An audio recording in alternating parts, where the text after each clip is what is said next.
man nepatiko visa šita tokia lietuviška familija, kuri išeina, pradeda glaustytis, kaip čia lankstytis, išvedimai, visi šitai. Man tas nepatiko. Šiaip man viskas labai gražu, balsai gražus ir man labai patiko darbas.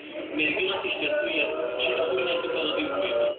Leidė idėjas nesąmonės, o po to, kai komisija atlieka savo darbą, kaip nėra komisijai, tai pradeda teisėti, jau mane tiesiog vykdė tiek. Bet ar dar stebina, kad, tarkim, žmonės, kurie buvo anksčiau susijęs su mados pasauliu, staiga atsiranda muzikos pasaulyje? Mados pasaulis, šis man, aš nelaiko Supratau, tarkim, Paulius čia yra šiek tiek skeptiškai nusteikęs. Skeptiškai ir piktai vertini jo darbą.